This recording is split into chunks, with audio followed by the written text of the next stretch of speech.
안녕하세요. 주권연구소 개권연구원 권호민입니다. 오늘 아침 햇살 주제는 무기 경쟁에서 뒤처진 미국 두 번째 시간입니다. 오늘은 중국의 상황을 살펴보도록 하겠습니다.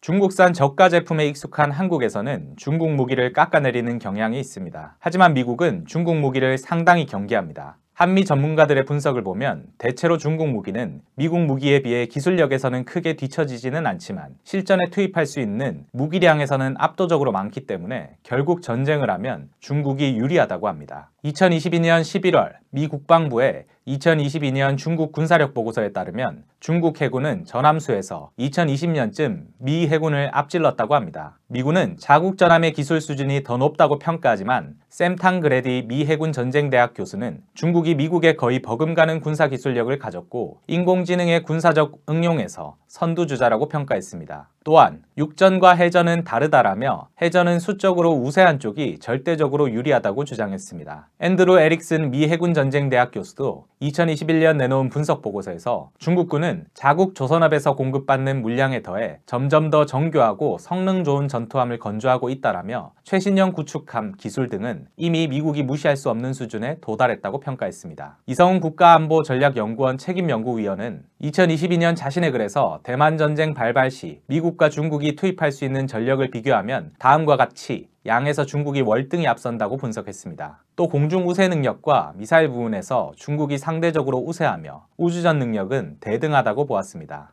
니컬러스 체일런 전 미 국방부 소프트웨어 최고 담당관은 2021년 10월 10일 파이낸셜 타임스와의 인터뷰에서 일부 미 정부 기관들의 사이버 방어 능력이 유치원 수준이라고 지적하며 내 생각에는 이미 끝났다라고 탄식했습니다. 그는 미 국방부와 공군에서 사이버전 능력 개선 사업을 지휘하다 미군의 기술 진보가 터무니없이 느리다고 비판하며 인터뷰 일주일 전에 사임했습니다. 향후 전쟁에서 결정적 변수가 될 것으로 손꼽히는 극초음속 미사일 분야는 이미 중국이 미국을 앞질렀습니다. 2018년 3월 20일 미 상원 군사위원회에 출석한 존 하이튼 미국 전략사령관은 우리는 중국, 러시아의 극초음속 미사일을 막을 어떠한 방어책도 가지고 있지 않다라고 증언했습니다. 문제는 이런 현상이 앞으로 더욱 심화할 것으로 보인다는 점입니다. 미국은 앞으로도 군사력 현대화와 첨단 전력 개발에 집중할 계획입니다. 그러나 압도적 기술 격차가 아닌 이상 비슷한 첨단 전력을 가지고 양쪽으로 압도하는 중국을 이기기는 쉽지 않은 일입니다. 게다가 중국이 기술 개발에도 막대한 투자를 하고 있어 질적 우위를 고수하기도 쉽지 않은 일입니다. 이미 인공지능, 극초음속 미사일 분야 등 일부 분야는 중국이 미국을 추월했습니다. 이런 이유로 미국 내에서는 대만을 둘러싸고 미중 전쟁이 발발하면 미국이 패배한다는 분석이 적지 않습니다. 2018년 11월 14일 미 의회 산하 국방전략위원회가 제출한 보고서는 중국이 군사력을 대폭 증강하고 있으며 이 같은 추세를 고려할 때 미중 전쟁이 날 경우 미군이 받아들이기 어려울 정도로 많은 사상자를 낼 수 있고 심한 경우 패배할 수도 있다고 경고했습니다. 2021년 3월 27일 미국 MBC 방송은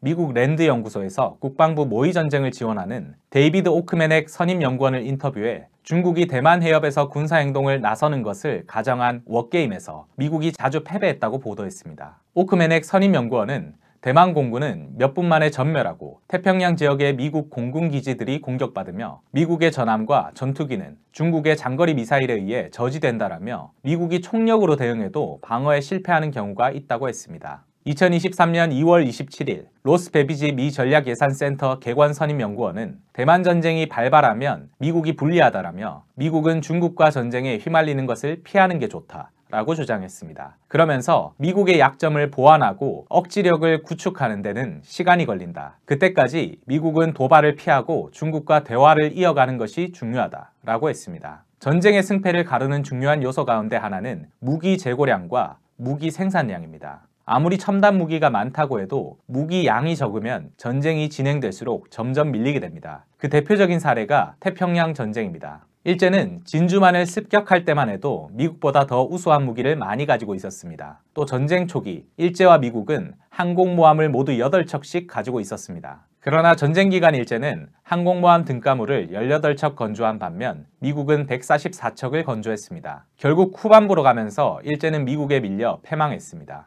그런데 우크라이나 전쟁이 발발한 지 2달 만에 미국 내에서는 무기 재고량이 부족하다며 비명이 터져나오기 시작했습니다. 2022년 4월 뉴스위크 일본판에 따르면 미국이 우크라이나에 대전차 미사일 제블린 7,000개를 제공했는데 이는 미국 전체 보유량의 3분의 1에 해당하며 대공 미사일 스팅어는 전체 8,000개의 4분의 1을 제공했다고 합니다. 통상 무기 생산에 13개월에서 18개월이 걸리는데 미사일과 드론 등 첨단 무기는 더 걸리며 미국의 비상 상황이 발생하면 큰 문제가 될 수준이라고 합니다. 또 반도체와 히토류 등 원자재와 부품 공급망 차질로 무기 증산에 한계가 있다고도 했습니다. 참고로 중국은 히토류 최대 수출국입니다. 전쟁 발발 반년이 지나자 무기 재고 부족 문제는 더 심각해졌습니다. 2022년 8월 29일 월스트리트 저널은 미 국방부 관계자를 인용해 반년 동안 고속기동 포병 로켓 시스템, 무인항공기, 미사일 및 기타 장비 등 135억 달러 규모의 군사 지원을 하는 바람에 미군의 무기 창고가 비워졌는데 그 사이에 미국 내 무기 생산이 원활하게 이루어지지 않았다고 지적했습니다. 특히 155mm 포탄 재고가 전투를 치를 수 없는 수준까지 떨어졌다고 합니다. 2022년 11월 나토의 한 관계자는 무기 재고 문제가 얼마나 심각한지 토로했습니다. 일단 우크라이나 전쟁이 시작된 2월 말 나토의 무기 재고량은 규정의 절반에 불과했다고 합니다. 거기다 우크라이나 전쟁에서 하루에 발사하는 포탄 수가 아프가니스탄 전쟁 당시 한 달 동안 발사한 양보다 많다고 합니다. 2022년 여름 돈바스 지역에서 우크라이나는 하루에 6,000에서 7,000발, 러시아는 4만에서 5만 발의 포탄을 쏘았습니다. 그런데 미국에서 생산되는 포탄은 한 달에 고작 1만 5천 발이며 유럽은 더 형편없습니다. 그 결과 쓸 수 있는 무기 재고는 모두 바닥이 났습니다. 이 밖에도 여러 보도를 통해 현재 미국과 유럽의 무기고가 바닥났음을 알 수 있습니다. 나토 국가들은 이미 2022년 9월부터 재고 무기가 바닥이 났으며 무기 부족에 시달리는 미국은 한국에게 10만 발의 포탄을 수입하려 하고 있습니다. 미국 내에서는 불안할 정도로 무기 재고가 낮은 상태라며 만약 다른 전쟁이 발발할 경우 감당할 수 없다고 합니다. 미국이 왜 우크라이나에 무기를 제공하라고 한국을 압박하는지 알 수 있는 대목입니다. 반면 러시아에서는 이런 비명이 들리지 않습니다. 재래식 무기 생산력에서 러시아 한 개 국가가 미국과 유럽 전체 국가를 능가한 셈입니다. 세계에서 가장 많은, 그것도 압축적으로 많은 국방비를 쓰는 미국이 어떻게 이런 일이 일어나는 것일까요? 미국이 첨단 무기 경쟁에서도 밀리고 재래식 무기 생산에서도 밀리는 원인을 이제부터 살펴보려고 합니다.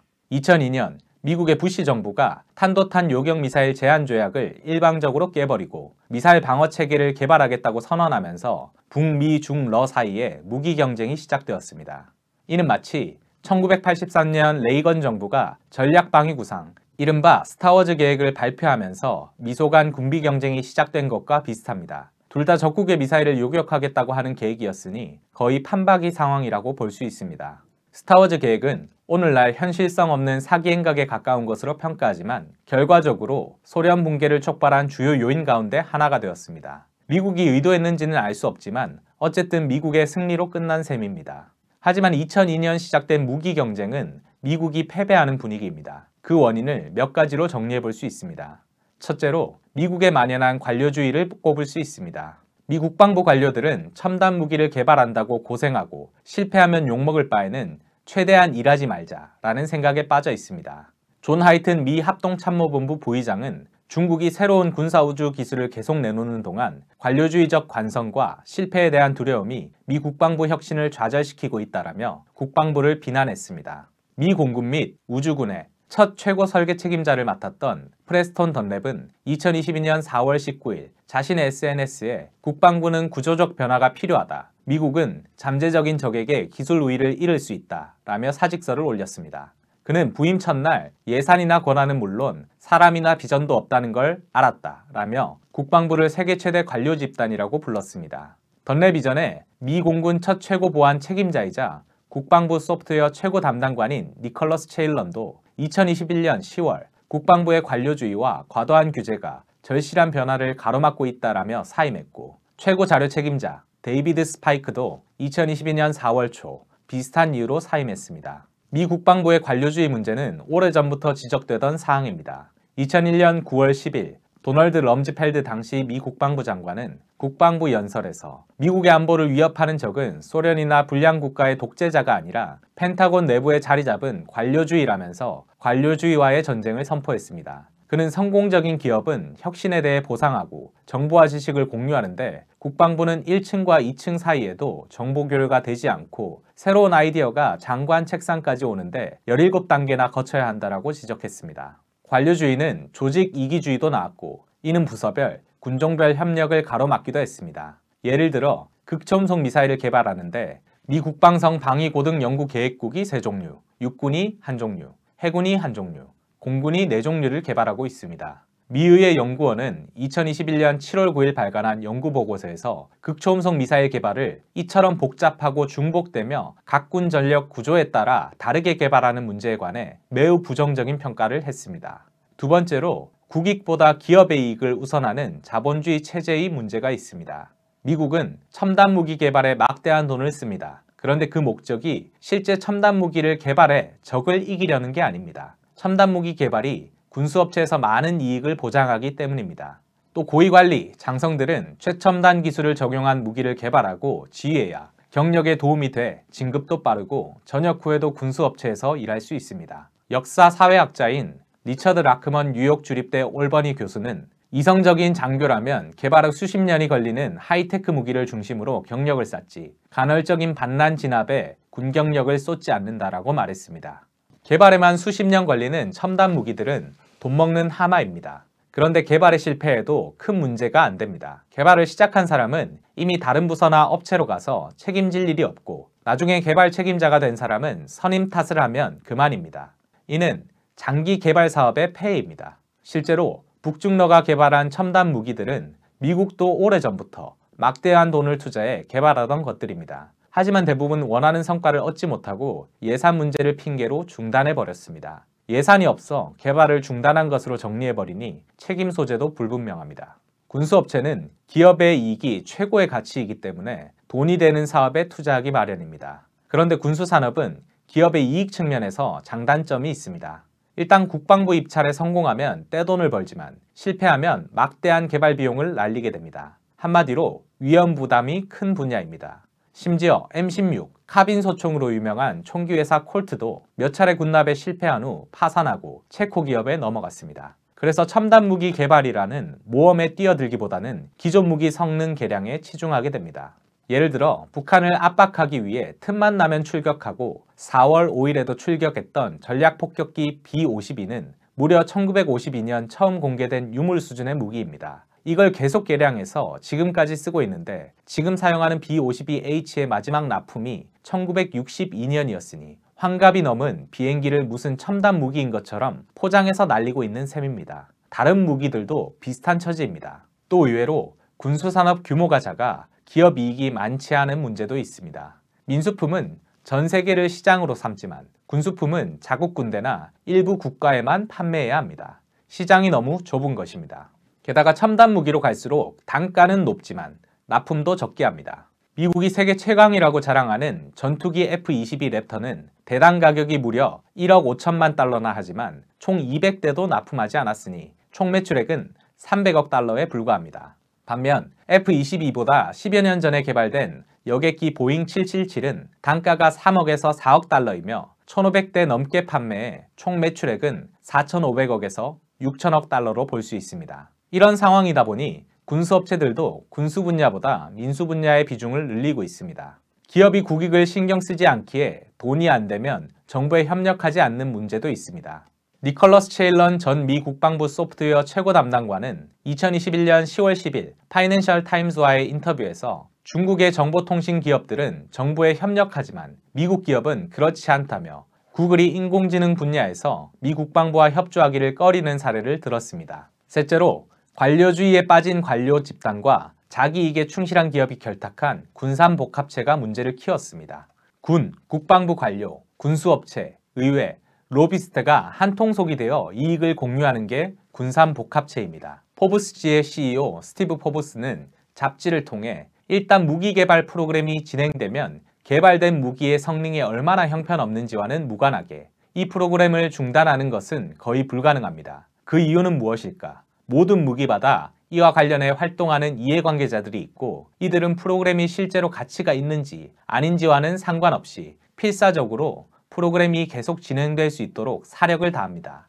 여기서 이해관계자들이란 관료들, 국방부의 관련 부서, 군수업체, 로비스트, 그리고 너무나 쉽게 국방 예산을 자신의 지역구 및 지역주의 배를 불리기 위한 수단으로 생각하는 의원들이다 라고 밝혔습니다. 군산복합체의 이익공유는 심지어 국방부조차 국방 예산이 어디에 쓰이는지도 모르게 할 정도입니다. 국방부가 2018년 자체 감사를 실시했는데 국방 예산의 90%에 관해 의견을 낼 수 없다고 밝혔습니다. 국방 예산의 90%가 어떻게 쓰였는지 모른다는 얘기입니다. 의외도 국방부 감사를 제대로 하지 않았습니다. 의원들은 군수업체의 로비에 녹아나고 국방부 고위 관료들은 군수업체 임원들로 채워집니다. 임기가 끝난 관료들은 다시 군수업체로 돌아갑니다. 정부감시 프로젝트는 2008년에서 2018년 기간 국방부 고위 관료와 군장교 380명이 군수업체로 자리를 옮겼다고 밝혔습니다. 이 가운데 95명은 로키드 마틴, 보잉, 레이시온, 노스럽 그루먼, 제너럴 다이내믹스 등 미 5대 군수업체로 갔습니다. 이런 이유로 아무리 막대한 국방 예산을 투입해도 밑빠진 독에 물붓기이며 북중러와 무기 경쟁에서 이길 수 없는 것입니다. 오늘 아침 햇살은 여기까지입니다. 시청해주셔서 감사합니다. 2018년 세 차례 남북 정상회담이 있고 나서 김정은 국무위원장을 직접 만나본 사람들의 여러 이야기를 들을 수 있었습니다. 하지만 한 사람을 한두 번 만나서 그 사람의 참모습을 다 알기란 쉽지 않습니다. 여기 김정은 국무위원장과 오랜 시간 함께한 친구들의 이야기를 들어봅시다. 그것도 무려 외국인 친구입니다. 김정은 국무위원장의 스위스 유학 시절 단짝이었던 주앙 미카엘로, 김정은 국무위원장의 생일에 축하 노래를 불렀던 코트의 악동 데니스 로드먼, 김정은 국무위원장이 어린 시절부터 함께 지낸 요리사 후지모토 겐지, 이들이 전하는 김정은 국무위원장의 숨겨진 면모 그리고 우정을 만나보세요. 김정은 국무위원장과 친구들, 주요 서점에서 만나볼 수 있습니다. 도서출판 615